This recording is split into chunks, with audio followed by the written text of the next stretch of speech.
الرجیم بسم اللہ الرحمن الرحیم قد خلت من قبلکم سنن فسیروا فی الارض فانظروا کیف کان عاقبۃ المکذبین۔ دیکھو میرے بھائیو، دوستو، بزرگو، ہم اللہ کا حکم مان کر چلیں گے، تابعدار بن کے چلیں گے تو دنیا آخرت کے اعتبار سے ہمارا انجام اچھا ہوگا۔ اور اگر ہم نے اللہ کی بات نہیں مانی، پیارے نبی کی بات نہیں مانی، اپنی من مانی چلائی، اپنی خواہشات کے مطابق زندگی گزاری، تو پھر ایسی بہت سی قومیں آئی جن کی داستان موجود ہے۔ انجام کے اعتبار سے دنیا میں بھی ان کا برا ہوا، آخرت میں بھی برا ہوا، جس کو قرآن چوتھے پارے میں سورہ آل عمران میں کہہ رہا ہے قد خلت من قبلکم سنن، تم سے پہلے بہت سے واقعات گزر چکے۔ اتنا کہہ کے بس نہیں کیا قرآن نے، آگے کیا فسیروا فی الارض، جاؤ دیکھو زمین میں چلو پھرو، فانظروا کیف کان عاقبۃ المکذبین، دیکھو جھٹلانے والوں کا انجام کیا ہوا، دیکھو جاؤ ان کے کھنڈرات، بڑی بڑی عمارتیں کھنڈرات کی شکل میں موجود ہیں، ان کی جگہ جہاں وہ عیش و عشرت میں زندگی گزارتے تھے اب ڈراؤنا لگ رہا ہے، کوئی وہاں رہنے کے لیے، جانے کے لیے تیار نہیں ہے۔ نبی کریم صلی اللہ علیہ وسلم صحابہ کرام کی جماعت کو لے کر جب ایسی جگہ سے گزرتے تھے نا، اللہ کے رسول صحابہ سے فرماتے جلدی کرو جلدی کرو جلدی کرو، یہاں خدا کا عذاب آیا تھا، یہ کھنڈرات جو نظر آتے ہیں خدا کا عذاب کی وجہ سے۔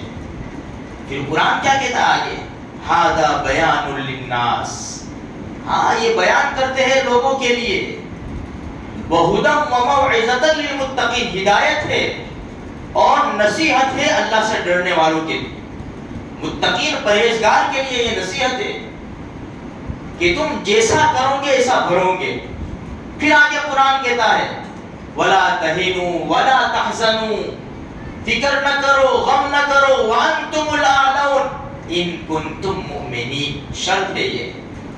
غم نہ کرو، فکر نہ کرو، تم ہی کامیاب رہو گے، تم ہی سربلند رہو گے، لیکن ہماری شرط کیا ہے، تم پکے سچے مسلمان بن جاؤ، پکے سچے مسلمان بن جاؤ، دنیا کی کوئی طاقت تمہارا بال بیکا نہیں کر سکتی، ورنہ مہینہ نہیں جاتا خبریں آتی ہے کہ فلاں شہید کر دیا گیا، فلاں شہید کر دیا گیا، کیا کر لیتے ہم، مہینہ نہیں گزرتا، مہینہ خبر آ جاتی ہے کہ فلاں مسلمان کو شہید کر دیا، کیا بہانہ، کیا کوئی ریزن نہیں، کوئی معقول ریزن ہمارے سامنے نہیں آتا، اور کچھ بھی نہیں اس کے پیچھے، اس کے پیچھے کچھ بھی نہیں، جانیں چلی گئی، بچے یتیم ہو گئے، عورتیں بیوہ ہو گئی، جو محنت کر کے کما کر کھلانے والا تھا اسباب کے طور پر، خلاص جاؤ ان کے گھروں میں جا کر پوچھو، ہم بیٹھے ہوئے ہیں سے۔ میرے بھائیوں، حالات آتے دیر نہیں لگتی، قبل اس کے کہ ہمارے اوپر اللہ نہ کرے برے حالات آئے، ہمیں اپنے آپ کو سنبھالنا پڑے گا۔ آؤ خدا کے دربار میں آؤ، اللہ کا واسطہ، فجر کی نماز پڑھو، من صلی صلاۃ الصبح فہو فی ذمۃ اللہ، جس نے فجر کی نماز پڑھی وہ اللہ کی حفاظت میں آ گیا۔ جاؤ پھر پورا دن کس کی طاقت ہے، تم اللہ کی حفاظت میں ہو۔ ہمارا جوان بچہ نکلتا ہے، ماں باپ کو کیوں فکر ہوتی ہے، 2-3 بجے تک انٹرنیٹ کے اوپر ہے، 9-10 بجے اٹھے پھر جاب پر نکلے، فکر نہیں ہوگی تو کیا ہوگا؟ وہ رات جس میں کھڑے ہو کر اللہ کو منانا تھا، میں نے وہ رات انٹرنیٹ کے اوپر گزار دی۔ فجر کی نماز جس میں روزی تقسیم ہوتی ہے، روزی سوئے پڑے ہیں، دھندا نہیں ہے،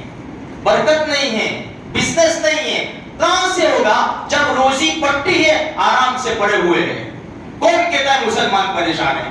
کتنے آرام سے سوتے ہیں، دیکھو تو صحیح کہ فجر کی نماز کی فکر نہیں ہے، کہتا مسلمان پریشان ہے۔ ارے پریشان حال کبھی کوئی سوتا ہوگا؟ اتنے آرام سے سوتے ہیں کہ اللہ کا اتنا بڑا حکم فجر کی نماز، اس کی کوئی پرواہ نہیں، پھر ہم کہتے پریشان، تو پریشانی نہیں آئے گی تو کیا آئے گا؟ اللہ کے حکم کو توڑ کر کوئی نعمت تھوڑی برسے گی، سونا تھوڑی برسے گا، تو پھر تو اللہ کا غصہ آئے گا نا اللہ کے حکم کو۔ وہ رب جس نے ہر چیز سے ہم کو نوازا ہے، ایک ناخن تھوڑا زیادہ کٹ جاتا ہے پوچھو, لنگڑے کو پوچھو, لولے کو پوچھو, جو بول نہیں سکتا اس کو پوچھو کہ کتنی قیمت میں تو زبان خریدنا چاہتا ہے,